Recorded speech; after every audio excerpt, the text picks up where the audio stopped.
Attention, vous écoutez un programme audioactif. Oh, touching! Jack Miller nudging him wide as well. On the start. Contact! Miller and Mir, side to side. They bash into each contact. other. The checkered flag is out. It's Zarco versus Martin for second, but the race winner tonight, no questions about it. A stunner from Fabio Quartararo to win, and the battle for second is close, but it goes to Zarco in an amazing race. Bonjour à tous et bienvenue dans un nouvel épisode de C'est qui en pôle. Aujourd'hui, on se retrouve pour un nouveau numéro du podcast, le numéro 203, et on va plonger ensemble dans le 19e Grand Prix de la saison.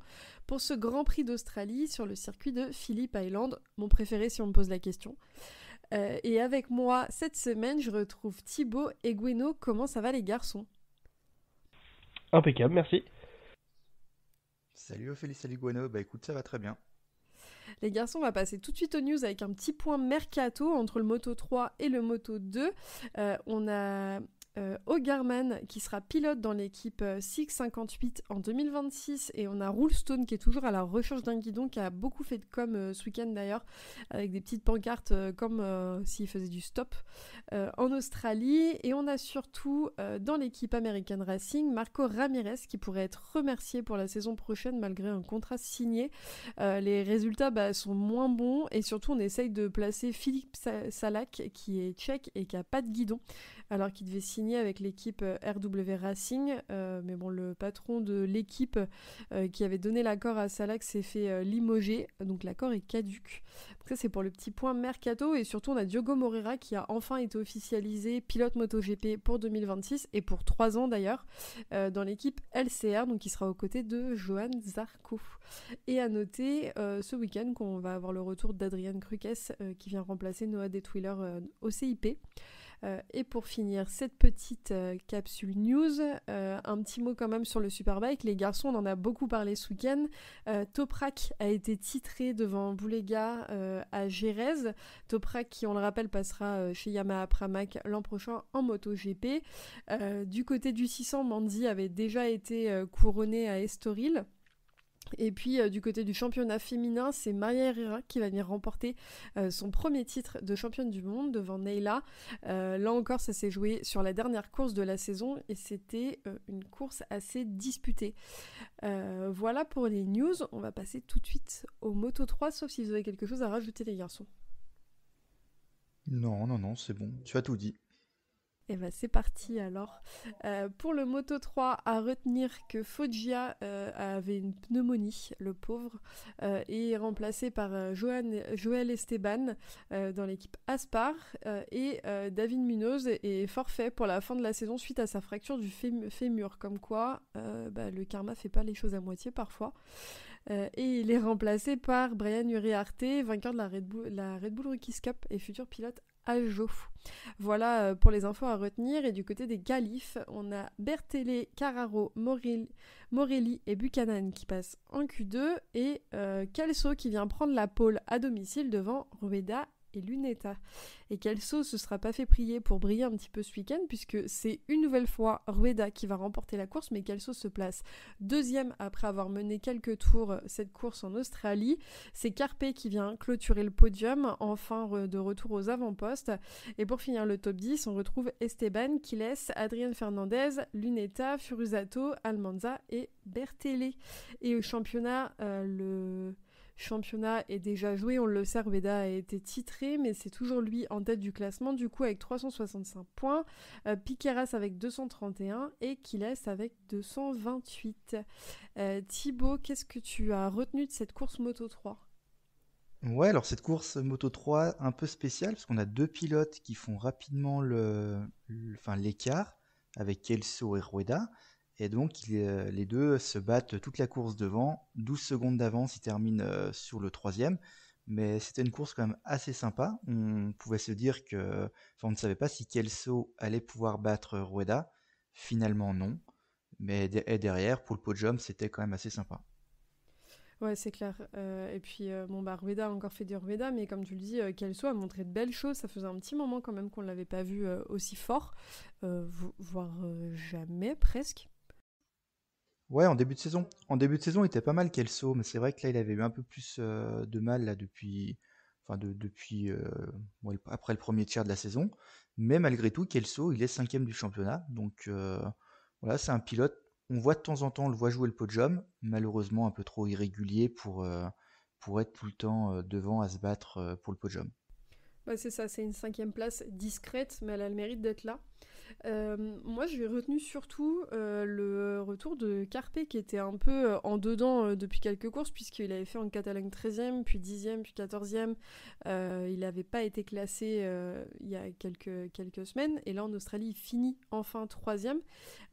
Gueno, est-ce que tu penses que c'est un retour aux avant-postes pour Carpe ou c'est un coup de chance? Non, après, de toute façon, il a montré plein de belles choses depuis le début de saison.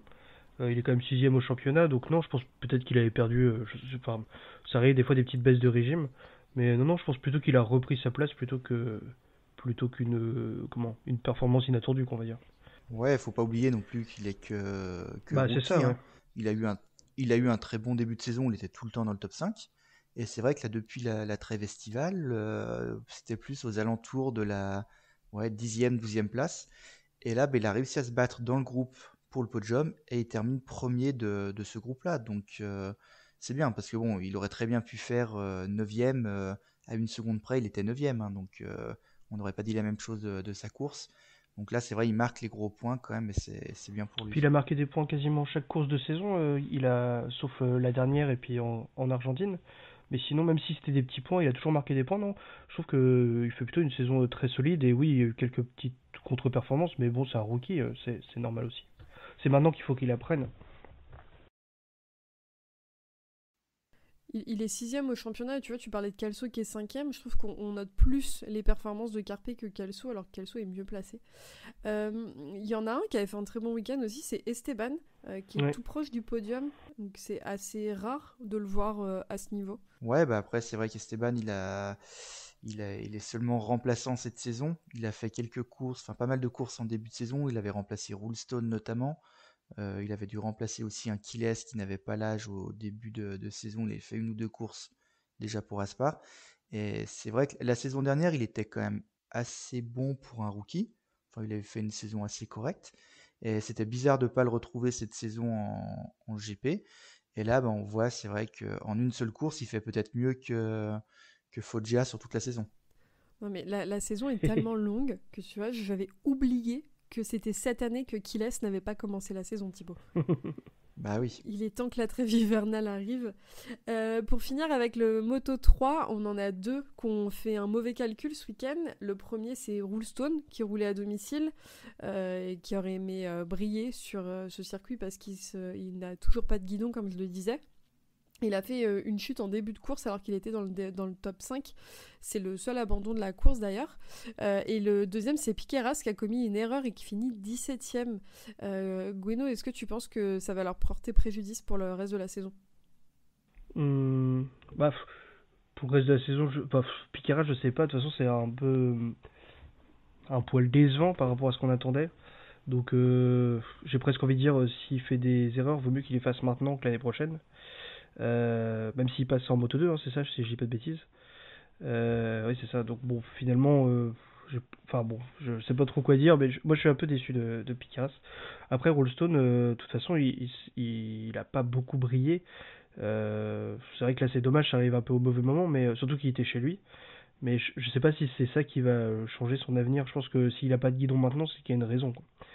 Même si c'est pas, moi c'est un pilote que j'aime bien, mais s'il trouve pas de guidon, c'est pas non plus anormal quand on voit les moult pilotes qui poussent à la porte, que ce soit dans les filières intermédiaires ou dans les anciens pilotes. Quand on voit ce que fait Esteban, on est en train de se demander si ça vaut pas le coup de le signer lui plutôt que Rollstone, par exemple. Mm.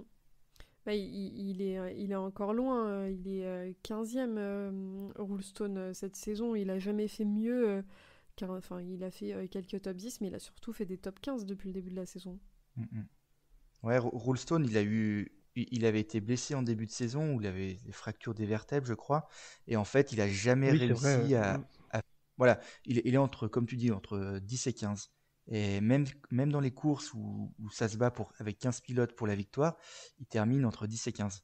Et là, en fait, il avait fait une 6e place en Indonésie.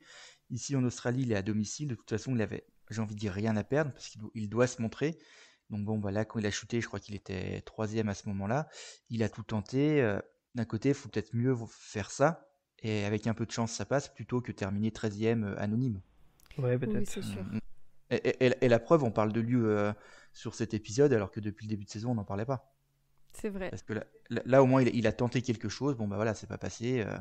Il a essayé. Les garçons, on va passer au Moto 2 tout de suite parce qu'on va avoir quand même pas mal de petites choses à dire dans cet épisode. Info à retenir en Moto 2, c'est Harrison Voigt. Je ne connais pas ce pilote, peut-être que je le prononce très mal. C'est un pilote australien du championnat d'Europe Moto 2 qui a été pilote pour ce Grand Prix dans l'équipe QG Motor MCI et en coéquipier d'Ivan Ortola. Et du côté des qualifications, on a ce sort en Q1 Olgado, Ortola, Arenas et Huertas. J'y arriverai jamais avec ce nom. Et c'est Morera qui fait la pole devant Ajus et Gonzalez. Et c'est le pilote local, Senna Ajus, qui vient remporter la course devant Alonso Morera et vient compléter le top 10. Olgado, Dixon, Baltus, Gonzalez, Arenas, Canet et Sasaki. Et le championnat se resserre puisque Gonzalez est à 247 points, comme quand Morera est remonté à 2 points puisqu'il est à 245. Donc ça devient très très compliqué. Et Canet s'installe tranquillement à la 3e position avec 212 points, avec plusieurs points d'écart devant Baltus. Le premier point à retenir, Gwenno, je pense, c'est quand même Ajus qui gagne à domicile. Il était déjà l'an dernier sur le podium. Thibaut nous pose la question, est-ce le nouveau Stoner ?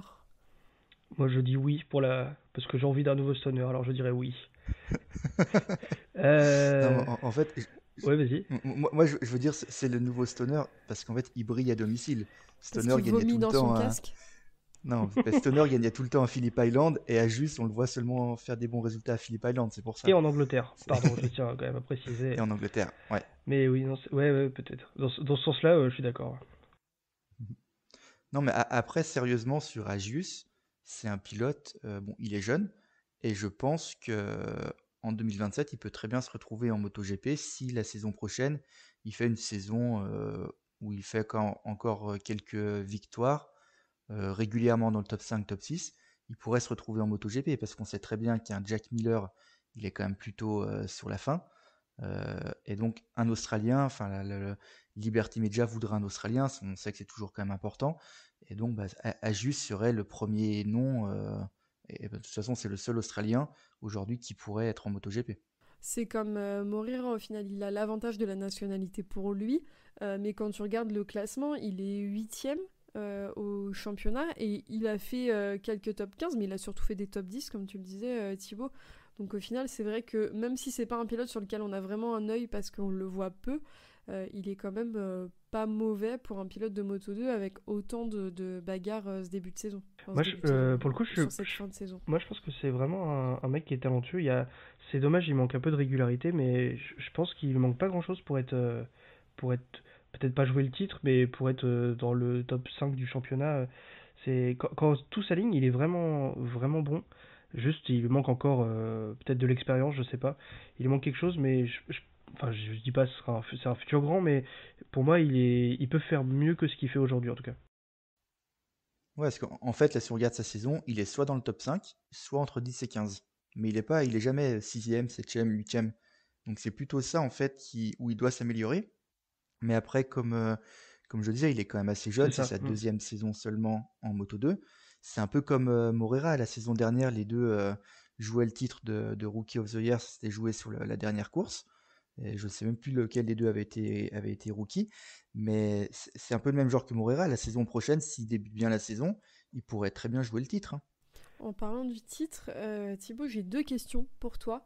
La première, c'est concernant la 3e place du podium. Canet est 9e avec, comme je l'ai dit, 35 points de retard. Donc, ma première question, c'est est-ce qu'on peut croire au titre encore pour lui, vu le nombre de points qu'il y a encore à distribuer et surtout, Morera 3e, Gonzalez 7e. Est-ce que Morera est le favori maintenant avec ses 2 points de retard, ou est-ce qu'on croit toujours à Gonzalez qui est en mesure d'aller chercher la couronne ? Écoute, pour Canet, il a 35 points de retard, donc 35 points sur 3 courses, c'est encore possible. Maintenant, c'est vrai que la dynamique depuis quelques GP, depuis 6-7 courses, elle est quand même pas du tout pour Canet. même s'il a fait un podium en Indonésie, souvent il a eu plusieurs résultats blancs. Souvent il se qualifie très mal, donc Mm. entre la 15e, 20e place. En fait, je vois pas comment Canet peut remporter le titre, même s'il n'a que 35 points de retard. Et en fait, j'avais même l'impression qu'il avait beaucoup plus de retard que ça sur González Moreira, mais au final non, donc il est pas très loin. Maintenant, je ne vois pas comment il peut remporter le titre. Et pour Moreira face à González, écoute, moi Moreira, ouais, ça fait quelques courses, je le mets dans le favori pour le titre. Là, il revient à 2 points seulement de González. Ça va jouer à pas grand-chose. Maintenant, González, il a quand même fait une bonne saison où il fait très peu d'erreurs. Il marque quand même souvent des points. Faut espérer pour lui qu'il ne pleuve pas en Malaisie ou sur les 3 dernières courses, parce que sous la pluie, il est vraiment, il est pas bon. Voilà, maintenant, c'est vrai que Moreira, pareil dans la dynamique, il est lui sur une super dynamique. Il reste sur 3 podiums de suite. Il a eu sur les 7 dernières courses, il est quasiment toujours sur le podium, quoi. Donc, à part en Catalogne où il marque seulement 2 points, mais sinon il est toujours sur le podium. Et c'est là en fait où Moreira peut, avec la dynamique, passer González. Ouais, je te rejoins là-dessus, Thibaut, je suis assez d'accord. En parlant de bonne dynamique, En parlant de bonne dynamique, en Moto 2, ce week-end, on a vu Alonso 2e, Holgado 4e. Aspar a quand même de belles choses en ligne de mire en ce moment avec des pilotes pareils.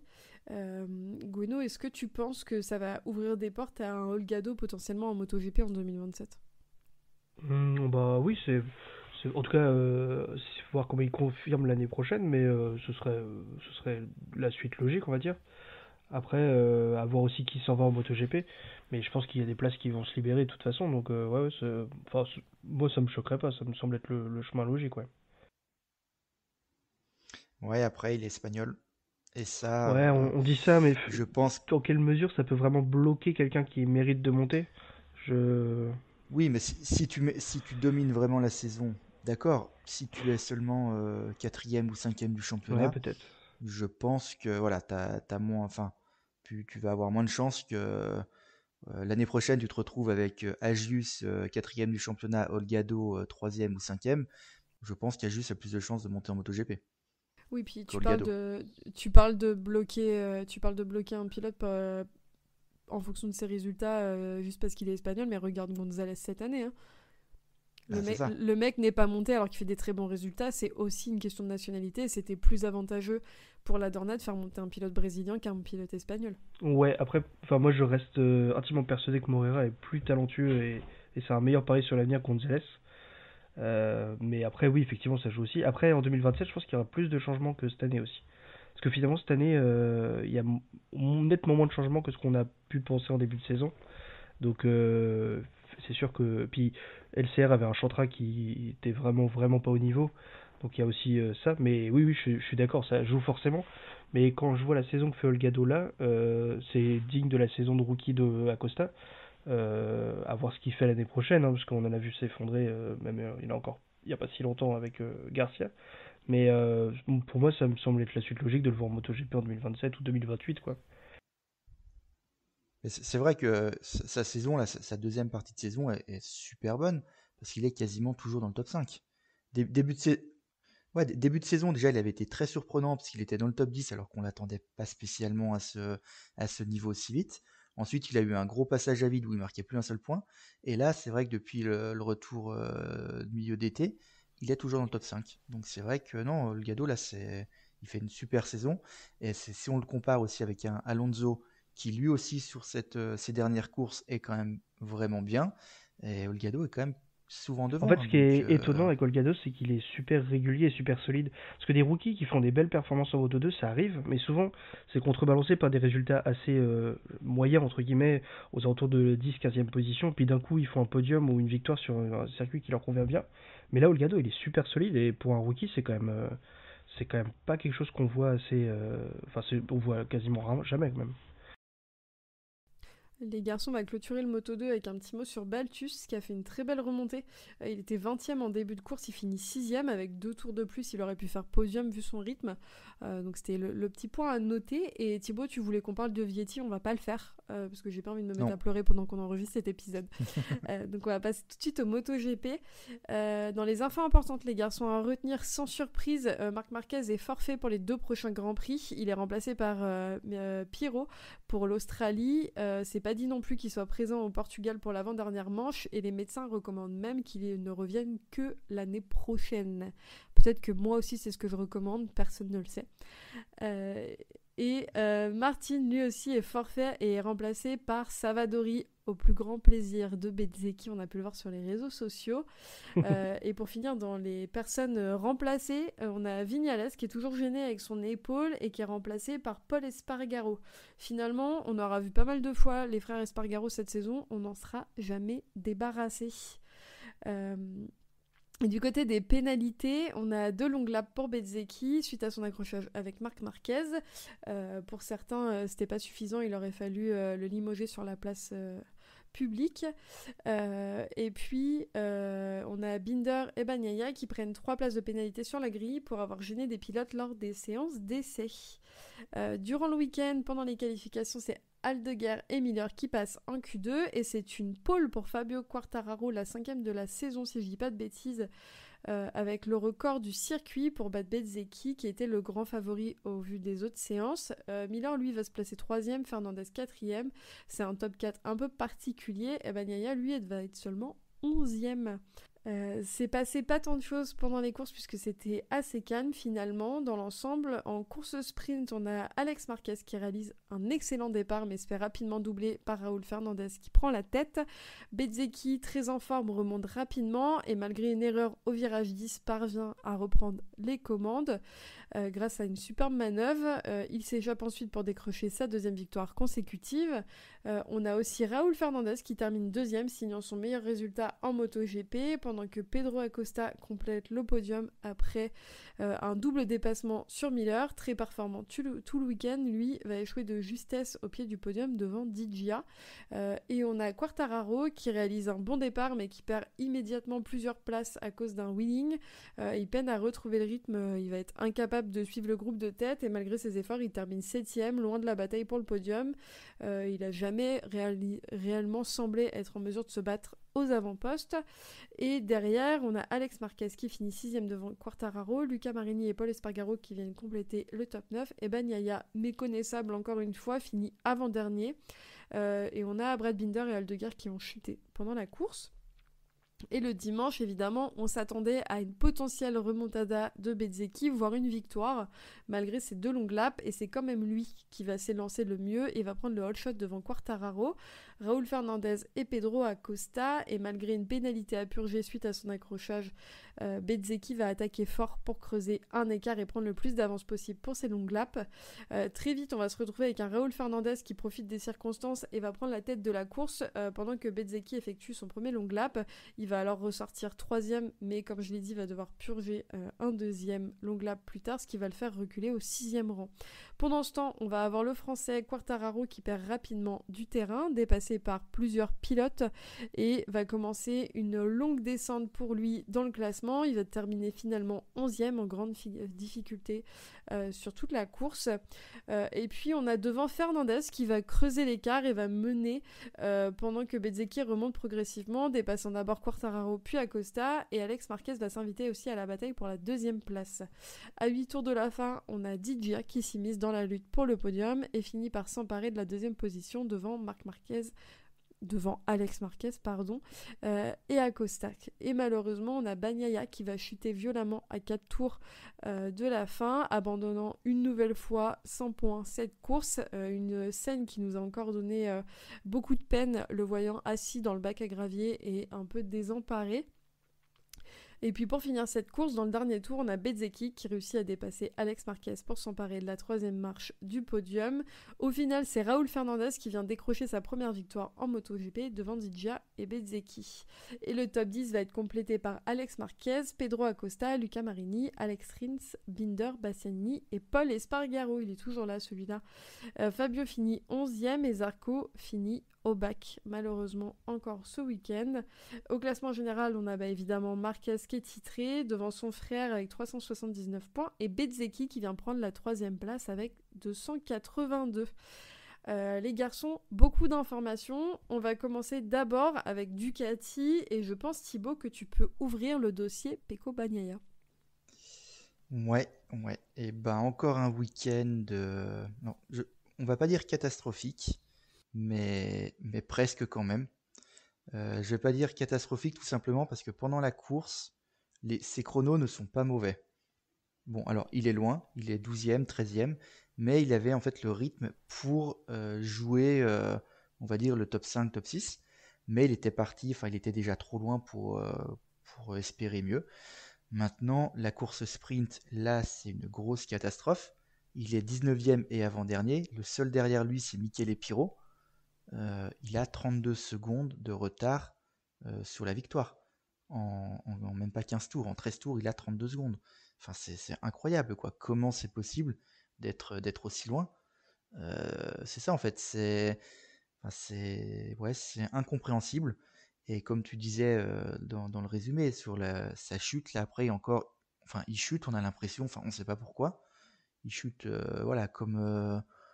on ne sait pas trop. Après, assis dans le bac à gravier, il est complètement perdu. On l'a déjà dit sur d'autres courses, mais là, il est perdu complet. Et il attend une seule chose, je pense, c'est la fin de saison. Hein. Moi, je me suis demandé s'il faisait pas exprès. L'air de chuter. Non, alors pas de chuter.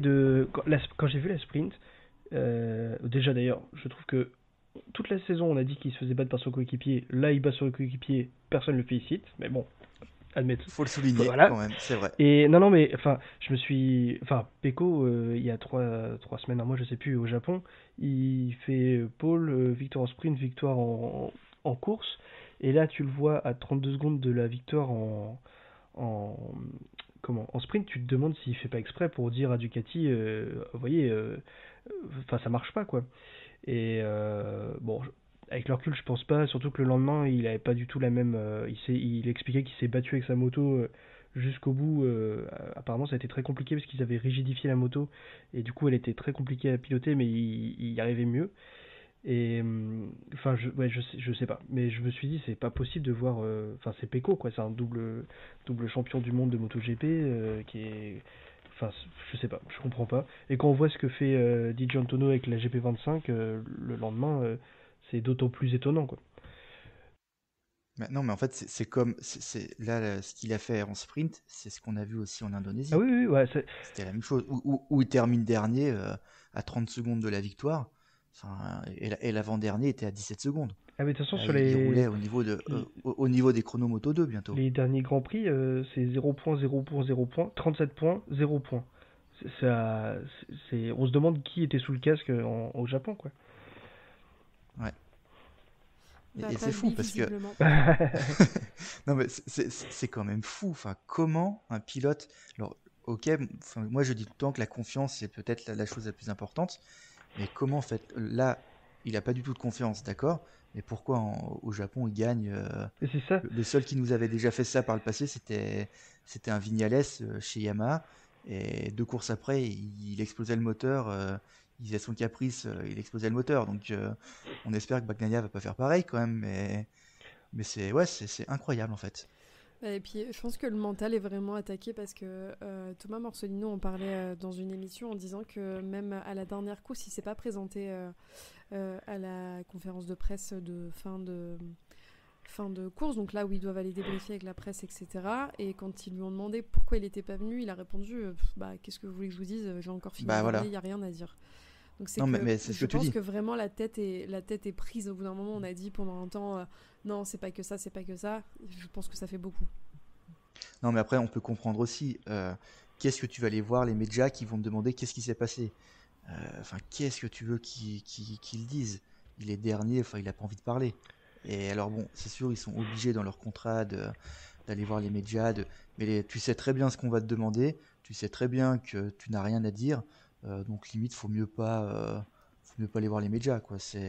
Non, c'est ça. T'en as certains, ils vont, t'en as certains, ils vont gueuler, ils vont dire c'est pas professionnel tout ça. Mais qu'est-ce que tu veux qu'ils disent ? Le mec, il il est perdu complet. Bon bah allez, Pour on le le coup, laisse. Il va. mieux vaut ça plutôt qu'il déboule en interview énervé et puis qu'il dise des trucs qu'il puisse regretter derrière. Surtout que les relations avec Ducati ont pas l'air d'être hyper au beau fixe.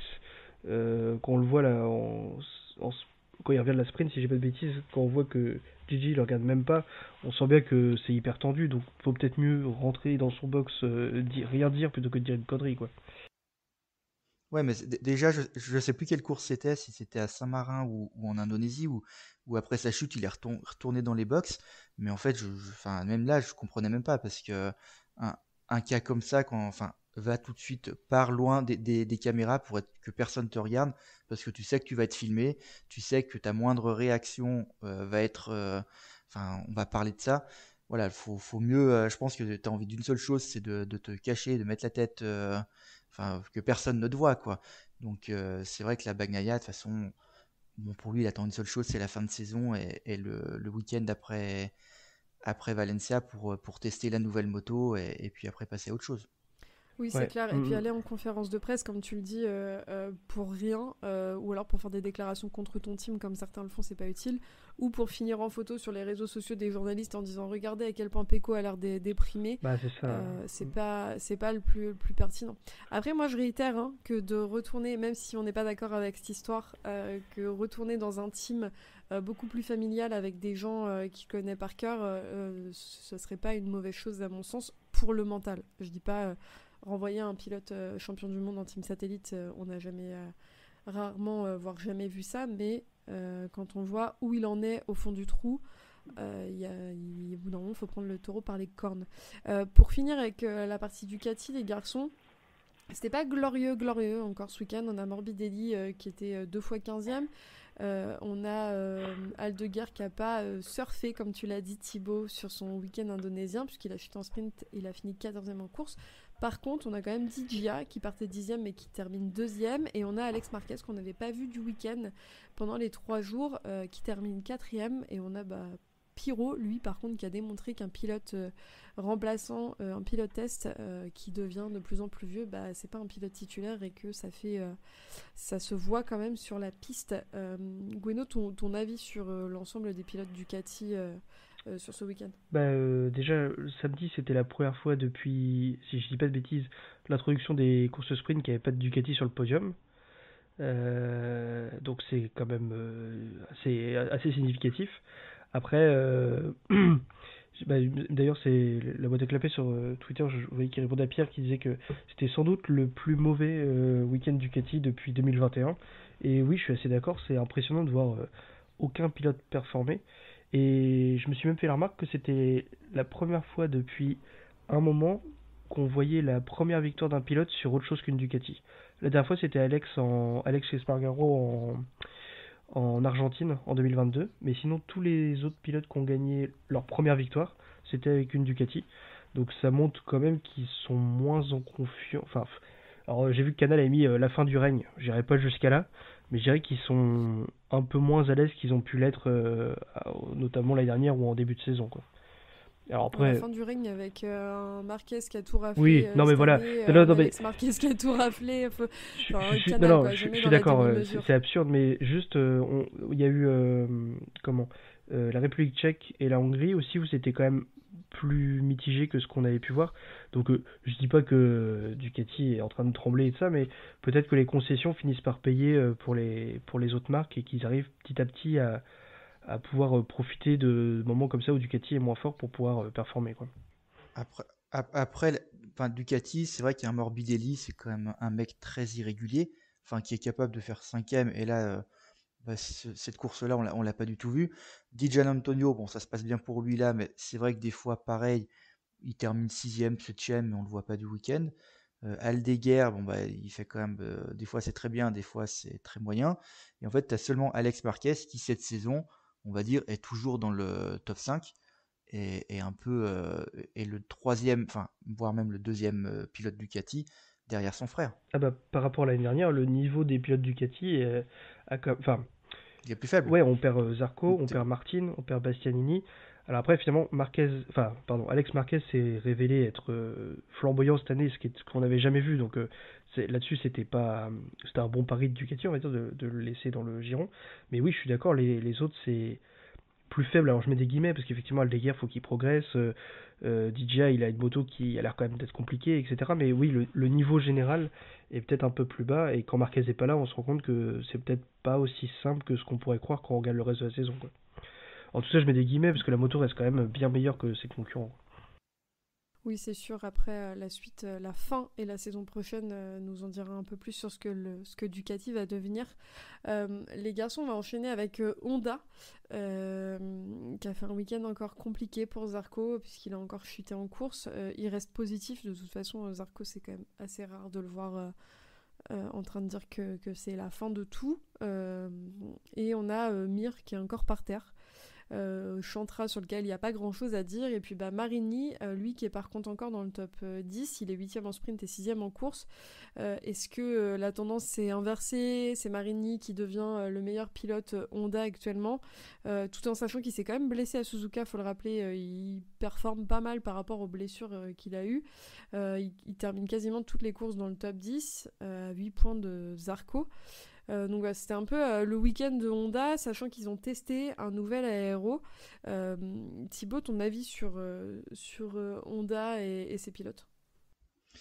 Honda, là, c'est un week-end quand même très difficile pour eux. Alors Zarco, comme tu dis, hein, ce n'est pas nouveau, hein, c'est bientôt depuis 10 courses où ça se passe mal pour lui. Une fois de plus, là encore, il chute. Enfin, il marque quasiment pas de points, donc non, c'est difficile. Mir, malheureusement, comme trop souvent. Et en fait, on va dire, c'est Marini qui sauve Honda, mais comme depuis plusieurs courses maintenant. Et Marini, on l'a vu en Indonésie, il aurait très bien pu faire le podium. Ici, il est encore dans le top 10. Enfin, Marini, aujourd'hui, c'est un pilote 7ème, 8ème. C'est normal de le voir à ce niveau-là. Donc, pour moi, ouais, sur la fin de saison, je pense que Marini va finir meilleur Honda. Ce qu'on n'aurait pas du tout parié en début de saison, ni au milieu de saison. Et en fait, il fait une deuxième partie de saison vraiment très très bonne. Et c'est pas seulement. Enfin, je sais pas si c'est avec la nouvelle. Les nouvelles évolutions de la Honda, c'est vraiment ça qui fait que. Mais après, bon, on sait que Marini il met toujours un peu plus de temps à s'adapter à une moto. Mais il a vraiment progressé sur cette deuxième partie de saison. Donc, bravo à lui. Oui, et puis Zarco, on a un peu l'impression que c'est la chèvre à qui on demande de tout tester. Je sais pas si je m'explique bien, mais dans le sens où il l'a dit en interview ce week-end, c'est qu'il teste beaucoup de choses, pas des choses qui sont forcément adaptées à lui, adaptées à ce qu'ils attendent de lui en course, et au final il galère, et du coup il arrive le samedi pour la sprint, et il a testé tellement de choses qu'ils savent pas vraiment ce qu'ils doivent mettre en place pour la sprint pour être performant. C'est ce qu'il disait ce week-end sur Canal, donc c'est un peu, ça semble un peu compliqué pour Honda. En tout cas, là, ils utilisent le team satellite comme un team satellite doit être utilisé, c'est-à-dire aussi pour développer la moto officielle, et c'est assez compliqué pour lui. Ouais, mais pour le coup, je trouve que quand il file des nouvelles pièces au team usine, il se plaint que lui, il a la machine un peu plus datée. Quand il lui file des pièces à tester, il se plaint qu'il n'arrive pas à se concentrer sur son week-end parce qu'il a des trucs qui lui perturbent un peu, des nouvelles pièces, etc. Ce que je comprends. Je trouve que, depuis que ça va mal, il se plaint pas, mais j'ai l'impression qu'il n'arrive pas à dire j'y arrive pas parce que tel problème. J'ai l'impression que chaque week-end, il y a un truc qui le dérange, mais c'est tout le temps quelque chose de différent. J'ai l'impression qu'il est un peu perdu depuis c'est Aragon, depuis Aragon je crois, et je sais pas, c'est pas une critique forcément, mais j'ai l'impression qu'il a du mal à mettre le doigt sur le problème, quoi. On va avancer les garçons, on va passer à Yamaha. Yamaha qui a encore une fois fait une pole pour Fabio, on sait pas trop comment, un tour venu de nulle part, mais en même temps Miller fait le 3e temps, donc on peut pas dire que la moto n'avance pas. Mais au final en course rien de positif pour Fabio puisqu'il fait un mauvais choix de pneus en sprint, à l'écouter encore une fois de la faute du team qui n'a pas écouté son avis à lui. Il termine 7ème puis 11ème en course, on sent qu'il a les moyens de faire mieux mais qu'il y a quelque chose qui bloque. À côté de ça on a Miller qui finit par terre pour sa course à domicile, et Rins dont on parle très peu mais qui est quand même en Q2, 7ème en course avec 6 secondes d'avance. devant Fabio. Thibaut, ton ressenti sur Yamaha, est-ce que tu penses qu'ils sont sur une montée de progression ou encore une fois j'allais dire la mauvaise foi de Fabio, mais je suis pas sûre que ce soit le bon terme. La collaboration avec Fabio rend les choses un peu compliquées. Non, mais Yamaha, en fait, c'est comme depuis le début de saison, on ne sait pas du tout à quoi s'attendre de leur part à chaque course. Là, toi, comme tu dis, Fabio, il fait une pole, et c'est vrai que depuis le début de saison, c'était le seul Yamaha à réussir à faire, à être rapide sur un tour. Bon, bah là, cette fois, on a Miller aussi qui fait une super qualif, enfin, qui fait même un très bon week-end. Fabio, lui, en course, certaines fois, il a quand même fait des très bonnes courses. Là, dès le début de la course, on a senti que ça allait être difficile, que ce soit la sprint ou la course normale. Il a tenu un tout petit peu au début, mais on savait très bien que le moment où il allait commencer à se faire doubler, il n'allait pas pouvoir réussir à repasser et qu'il allait dégringoler. On a, comme tu dis, un Rins, on ne parle pas de lui, mais là, ça fait 2 courses de suite. Il est dans le top 10 en Indonésie, là, il jouait quand même le podium. Là, il termine 7ème et bien devant Fabio. Miller, il fait quand même aussi une très belle course sprint. Et en fait, on sait pas, on comprend rien à Yamaha. Ce n'est pas comme si on avait vraiment un Fabio qui était au-dessus des autres, comme on l'a eu pendant quasiment tous les 3/4 de cette saison. Là, c'est vraiment, on jette un peu une pièce en l'air et puis on sait pas trop qui sera bien et qui ne sera pas bien chez Yamaha. Bon, si on sait que Oliveira sera pas là, mais à part ça, non, mais c'est vrai que c'est difficile en fait d'analyser Yamaha, hein, le résultat de Yamaha encore sur cette course. Mais c'est vrai que c'est très compliqué, mais c'est comme Miller au final, tu vois, Miller, on est souvent à dire ouais, Miller il fait pas ci, il fait pas ça, mais au final, il y a des moments où il va performer, il y a des moments où ça va être un peu plus compliqué, on comprend pas trop. Après, c'est aussi beaucoup lié au pilote, mais c'est vrai que la saison de Yamaha, t'as l'impression qu'ils testent beaucoup de choses et que du coup, on sait pas où ils vont et on sait pas ce que c'est censé donner pour l'instant, tout en sachant que Fabio a des choses qui fonctionnent et des choses qui fonctionnent pas, puisqu'il est capable déjà sur un tour de faire le meilleur temps. Donc c'est que la moto, elle en a quand même dans le ventre. C'est qu'il y a autre chose de plus compliqué qui fait qu'il n'arrive pas à aller plus loin que ça, quoi. Mais comme tu dis, là, le tour là, qu'il fait pour la pole, il bat quand même le record du circuit. Et ce n'est pas non plus comme si pendant tous les essais, il était dans les 2-3 premiers où il avait un très bon rythme, où on se disait avant la qualif, allez, il peut nous faire la pole. Là, on s'attendait pas du tout à la pole et il nous fait la pole position. Donc, c'est vrai que c'est quand même super bizarre encore le week-end de Yamaha et de Fabio. Bon, sinon, il faut lui faire des courses de Mario Kart avec des contre-la-montre. Il sera sûr de gagner du coup. On va passer, avant de clôturer Aprilia, on va quand même dire un mot sur KTM. KTM qui a fait un bon week-end dans l'ensemble. Acosta 3ème en sprint, 5ème en course, Binder 8ème, Bastianini 9ème et Paul 10ème. Paul qui fait 3 week-ends, 6 top 10, ce qui est presque mieux que quand il était là sur toute la saison. Moi, la note un peu négative de KTM, c'est Bastianini. Bastianini qui y arrive plus en fait cette saison, parce que oui, finir 9ème, mais c'est pas là où on l'attend en fait. Guino, est-ce que tu peux rebondir sur ce pilote que tu aimes tant? Je crois que je l'avais déjà dit la dernière fois, mais en fait c'est l'éternel problème de Bastianini, c'est qu'il se qualifie mal. Donc à partir de ce moment-là, t'as beau faire des bonnes remontées, t'arriveras jamais à marquer des gros points, quoi. Là il partait 20ème je crois. Donc de toute façon, il a gagné 10 places en sprint et 11 places en course, c'est super, mais au final, partie de 20ème, ça fait pas des gros points, quoi. Donc faudrait qu'il travaille son éternel défaut, quoi, ses qualifs pourris. Après, le truc étant quand même que Bastianini, quand tu regardes ses résultats, c'est pas si catastrophique que ça. C'est juste qu'une course sur 2, il marque pas de points. Il tombe pas mal aussi.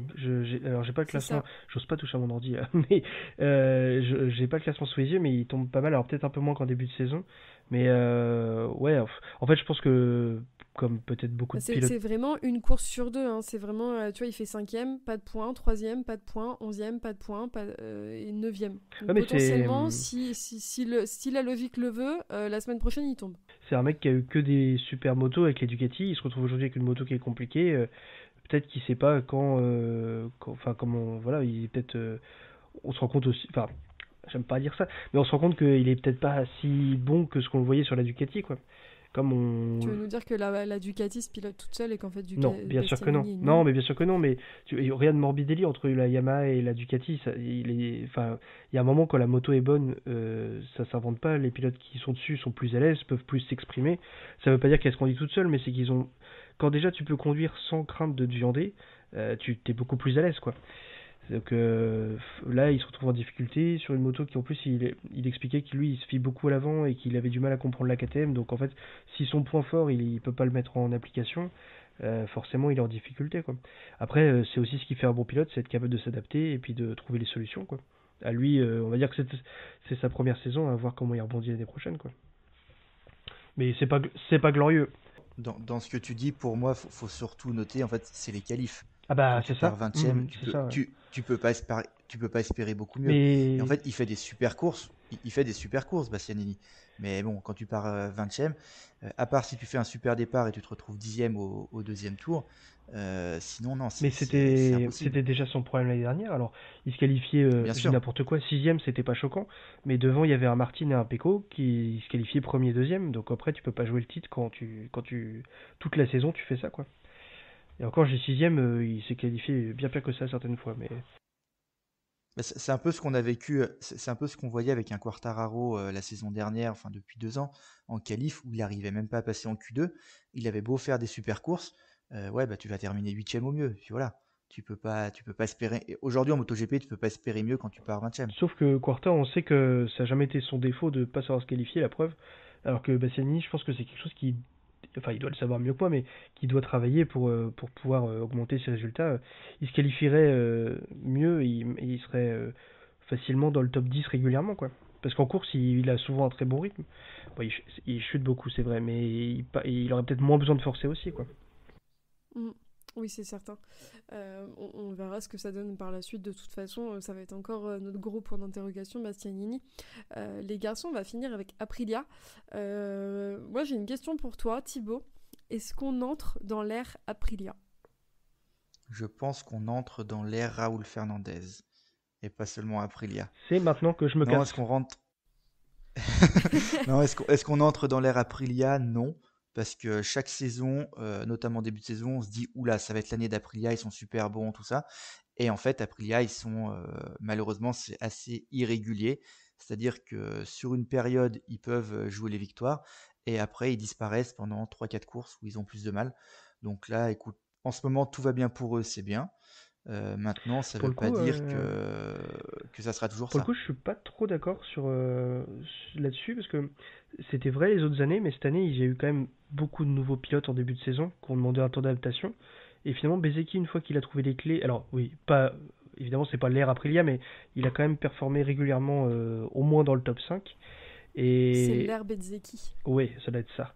Et par contre, surtout par rapport aux autres années, Aprilia fait une bonne fin de saison, alors que d'habitude, mais surtout par manque de moyens, ils réutilisaient des pièces, enfin ils utilisaient des pièces plus longtemps, ce qui fait que la moto était moins performante, il y avait plus de casse.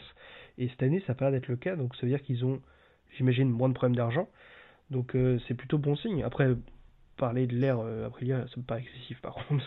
Non, mais après, est-ce que c'est Aprilia qui progresse beaucoup ou les autres équipes aussi qui stagnent un peu? Ah, ça c'est Parce toujours. qu'aujourd'hui, tu vois, les KTM, d'une course à l'autre, on ne sait pas trop à quoi s'attendre avec eux. Honda, bon, ok, on a Marini en ce moment qui va pas trop mal, mais Zarco, c'est pas ça du tout. Et Mir, bon, malheureusement, est toujours par terre. Yamaha, on en a parlé tout à l'heure. Donc en fait, C'est vrai. aujourd'hui, Aprilia et les Ducati, c'est ce qu'on disait aussi, enfin, les pilotes Ducati semblent quand même un peu moins bons que ce qu'on a pu voir ces 2-3 dernières saisons, si on prend la somme de tous les pilotes Ducati. Donc après, c'est peut-être ça aussi, c'est qu'aujourd'hui, l'Aprilia, oui, c'est une très bonne moto. La meilleure moto, ça après, on sait pas, enfin, c'est difficile à dire. Maintenant, voilà, c'est Bezzecchi, il est sur une super saison.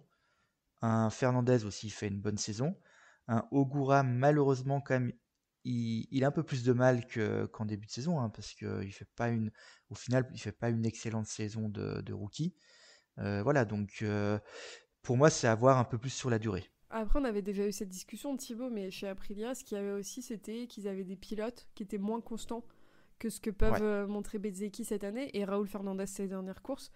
et qui n'étaient pas du coup des pilotes qui leur permettaient d'aller chercher un top comme ils peuvent l'avoir cette année.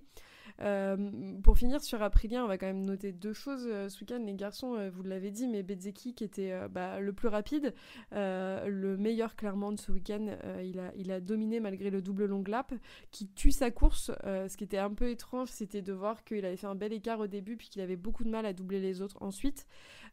J'ai pas eu le temps d'écouter des interviews de lui, donc je sais pas ce qu'il en ressort de cette course.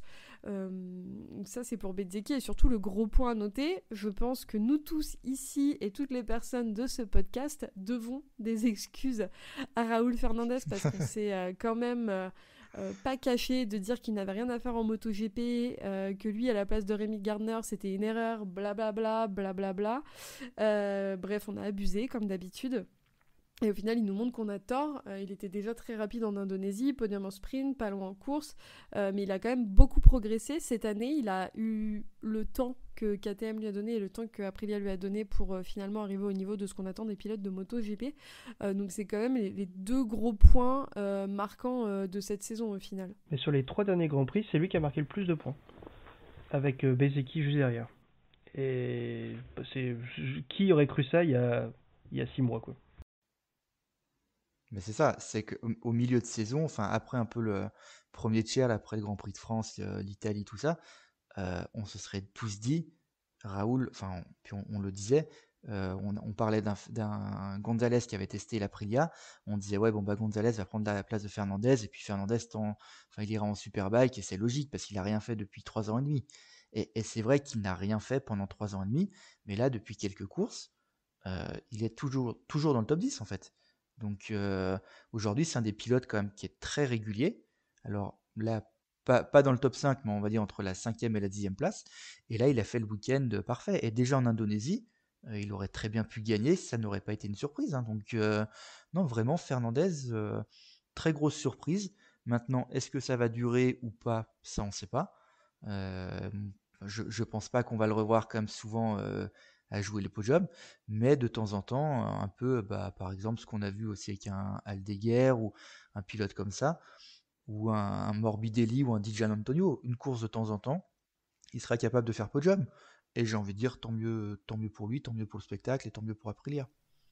Ouais, c'est clair. Après, il va falloir que ça se calme quand même du côté des Fernandez parce qu'entre Adrien Fernandez en Moto 3 et Raúl Fernandez en Moto GP, notre acolyte de la boîte à clapper va juste arrêter de regarder les courses, ce qui serait quand même dommage. On a perdu les Espargaro quasiment, donc maintenant il faut. Pas tant, hein, je pense qu'ils reviennent pour pas trop manquer à Pierre, tu vois. Mais toi, tu as une autre famille tête à claque comme ça. Il y en a une toutes les 10 ans, et là, c'est Fernandez. Et encore, Raúl Fernandez est beaucoup moins exubérant que ce qu'il avait pu être en Moto 2. Les garçons, on va s'arrêter là pour le Grand Prix d'Australie, puisque de toute façon, on se retrouve à la fin de la semaine pour le Grand Prix de Malaisie, sur le circuit de Sepang pour fêter les 10 ans de notre câlin sur la piste préférée. Un autre qui fait parler, puisque le week-end dernier, c'était pas en MotoGP, mais en Superbike, le contact Toprak-Boulega a fait couler de l'encre chez les médias turcs. Donc bon, à chacun sa bagarre. Moi j'ai très hâte de voir quand Bezzecchi va mettre Toprak Ota au 2e GP. L'ambiance va être super l'année prochaine.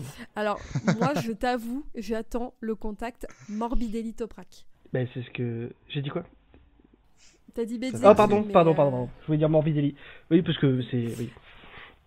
Pardon, c'est ce que je veux dire. Ça fera le cœur de notre épisode en Superbike, mais je pense que les fans de Toprak et les fans de Superbike qui vont arriver en MotoGP vont se demander ce qu'ils attendent, c'est de ne voir aucun contact. Quoi. La rivalité Marquez-Rossi, là, c'est du pipi de chat. Les fans sont pas prêts.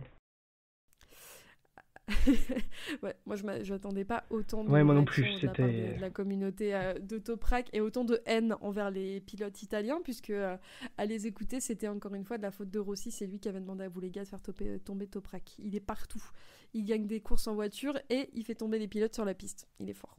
D'ailleurs il s'est excusé, il a fait toute une story d'excuses Boulega aujourd'hui. J'ai trouvé ça un peu triste d'en arriver à ce niveau-là. Évidemment.